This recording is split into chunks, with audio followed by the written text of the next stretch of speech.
The Lord said to Moses and Aaron, "Speak to the Israelites and say to them, when any man has an unusual bodily discharge, such a discharge is unclean.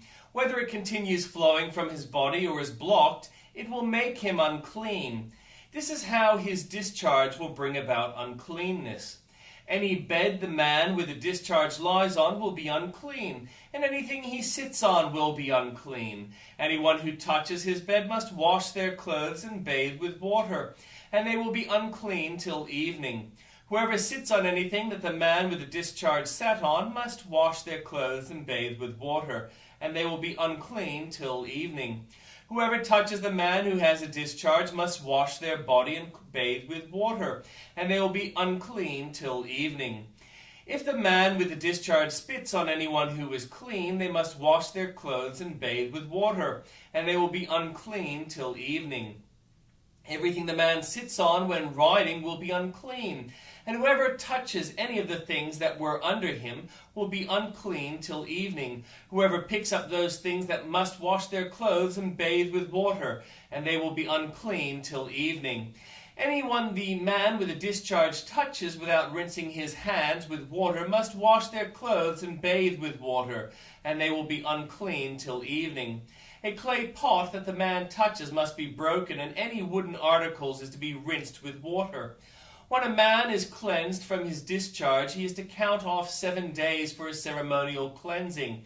He must wash his clothes and bathe himself with fresh water, and he will be clean. On the 8th day he must take 2 doves or 2 young pigeons and come before the Lord to the entrance of the tent of meeting, and give them to the priest. The priest is to sacrifice them, the one with a sin offering and the other for a burnt offering. In this way he will make atonement before the Lord for the man because of his discharge.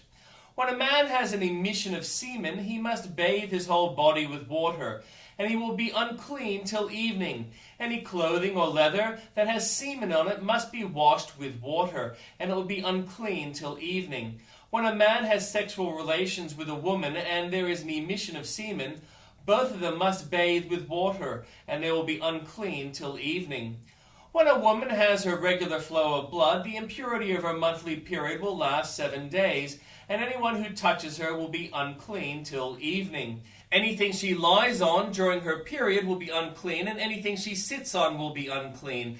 Anyone who touches her bed will be unclean. They must wash their clothes and bathe with water, and they will be unclean till evening. Anyone who touches anything she sits on will be unclean. They must wash their clothes and bathe with water, and they will be unclean till evening. Whether it is the bed or anything she was sitting on, when anyone touches it, they will be unclean till evening. If a man has sexual relations with her and her monthly flow touches him, he will be unclean for 7 days.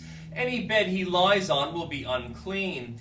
When a woman has a discharge of blood for many days at a time, other than her monthly period, or has a discharge that continues beyond her period, she will be unclean as long as she has the discharge, just as in the days of her period.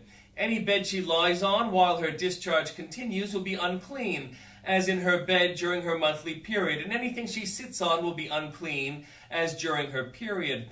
Anyone who touches them will be unclean. They must wash their clothes and bathe with water, and they will be unclean till evening. When she is cleansed from her discharge, she must count off 7 days, and after that she will be ceremonially clean. On the 8th day she must take 2 doves or 2 young pigeons and bring them to the priest at the entrance to the tent of meeting. The priest is to sacrifice one for a sin offering and the other for a burnt offering. In this way he will make atonement for her before the Lord for the uncleanness of her discharge. You must keep the Israelites separate from things that make them unclean, so they will not die in their uncleanness for defiling my dwelling place, which is among them. These are the regulations for a man with a discharge, for anyone made unclean by an emission of semen, for a woman in her monthly period, for a man or a woman with a discharge, and for a man who has sexual relations with a woman who is ceremonially unclean. The Lord spoke to Moses after the death of 2 sons of Aaron who died when they approached the Lord. The Lord said to Moses, "Tell your brother Aaron that he is not to come whenever he chooses into the most holy place behind the curtain in front of the atonement cover on the ark, or else he will die. For I will appear in cloud over the atonement cover. This is how Aaron is to enter the most holy place. He must first bring a young bull for a sin offering and a ram for a burnt offering. He is to put on the sacred linen tunic with linen undergarments next to his body. He is to tie the linen sash around him and put on linen turban. These are sacred garments, so he must bathe himself with water before he puts them on. From the Israelite community, he is to take 2 male goats for a sin offering and a ram for a burnt offering. Aaron is to offer the bull for his own sin offering to make atonement for himself and his household. Then he is to take the 2 goats and present them before the Lord at the entrance to the tent of meeting. He is to cast lots for 2 goats, 1 lot for the Lord and the other for the scapegoat. Aaron shall bring the goat whose lot falls to the Lord and sacrifice it for a sin offering. But the goat chosen by Lot as the scapegoat shall be presented alive before the Lord to be used for making atonement by sending it into the wilderness as a scapegoat. Aaron shall bring the bull for his own sin offering to make atonement for himself and his household. And he is to slaughter the bull for his own sin offering. He is to take a censer full of burning coals from the altar before the Lord, and 2 handfuls of finely ground fragrant incense, and take them behind the curtain. He is to put the incense on the fire before the Lord, and the smoke of the incense will conceal the atonement cover above the tablets of the covenant law, so that he will not die. He is to take some of the bull's blood, and with his finger sprinkle it on the front of the atonement cover. Then he shall sprinkle some of it with his finger 7 times before the atonement cover. He shall then slaughter the goat for the sin offering for the people and take its blood behind the curtain and do with it as he did with the bull's blood. He shall sprinkle it on the atonement cover and in front of it. In this way he will make atonement for the most holy place because of the uncleanness and rebellion of the Israelites. Whatever their sins have been, he is to do the same for the tent of meeting, which is among them in the midst of their uncleanness. No one is to be in the tent of meeting from the time Aaron goes in to make atonement in the most holy place until he comes out, having made atonement for himself, his household, and the whole community of Israel. Then he shall come out to the altar that is before the Lord and make atonement for it. He shall take some of the bull's blood and some of the goat's blood and put it on the horns of the altar. He shall sprinkle some of the blood on it with his finger 7 times to cleanse it and to consecrate it from the uncleanness of the Israelites. When Aaron has finished making atonement for the most holy place, the tent of meeting and the altar, he shall bring forward the live goat. He is to lay both hands on the head of the live goat and confess over it all the wickedness and rebellion of the Israelites, all their sins, and put them on the goat's head. He shall send the goat away into the wilderness in the care of someone appointed for the task. The goat will carry on itself all their sins to a remote place, and the man shall release it in the wilderness. Then Aaron is to go into the tent of meeting and take off the linen garments he put on before he entered the most holy place, and he is to leave them there. He shall bathe himself with water in the sanctuary and put on his regular garments. Then he shall come out and sacrifice the burnt offering for himself and the burnt offering for the people, to make atonement for himself and for the people. He shall also burn the fat of the sin offering on the altar. The man who releases the goat as a scapegoat must wash his clothes and bathe himself with water. Afterward he may come into the camp. The bull and the goat for the sin offerings, whose blood was brought to the most holy place to make atonement, must be taken outside the camp. Their hides, flesh, and intestines are to be burned up. The man who burns them must wash his clothes and bathe himself with water. Afterward he may come into the camp. This is to be a lasting ordinance for you. On the 10th day of the 7th month you must deny yourselves, and do not do any work, whether native born or a foreigner residing among you, because on this day atonement will be made for you, to cleanse you. Then before the Lord you will be clean from all your sins. It is a day of Sabbath rest, and you must deny yourselves. It is a lasting ordinance. The priest who is anointed and ordained to succeed his father as high priest is to make atonement. He is to put on the sacred linen garments and make atonement for the most holy place, for the tent of meeting and the altar, and for the priests and all the members of the community. This is to be a lasting ordinance for you. Atonement is to be made once a year for all the sins of the Israelites.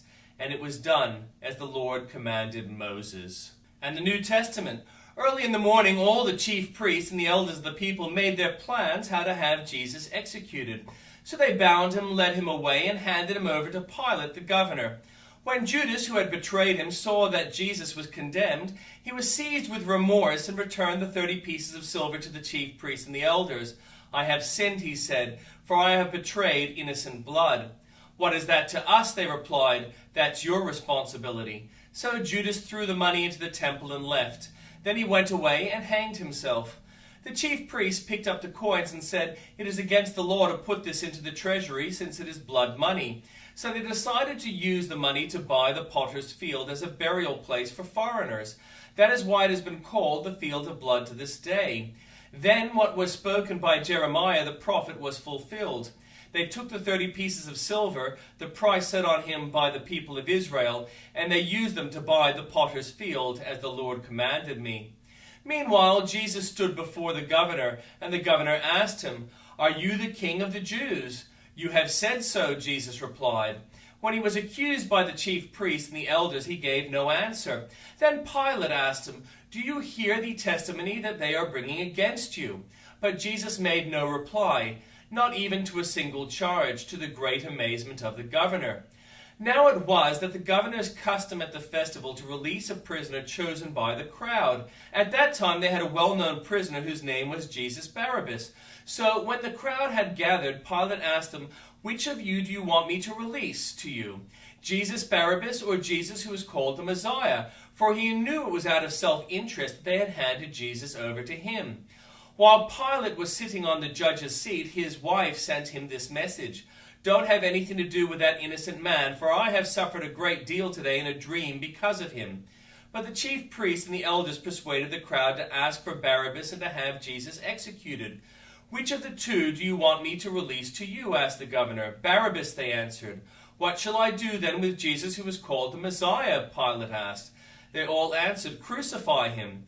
"Why? What crime has he committed?" asked Pilate. But they shouted all the louder, "Crucify him." When Pilate saw that he was getting nowhere, but that instead an uproar was starting, he took water and washed his hands in front of the crowd. "I am innocent of this man's blood," he said. "It is your responsibility." All the people answered, "His blood is on us and on our children." Then he released Barabbas to them, but he had Jesus flogged and handed over to be crucified.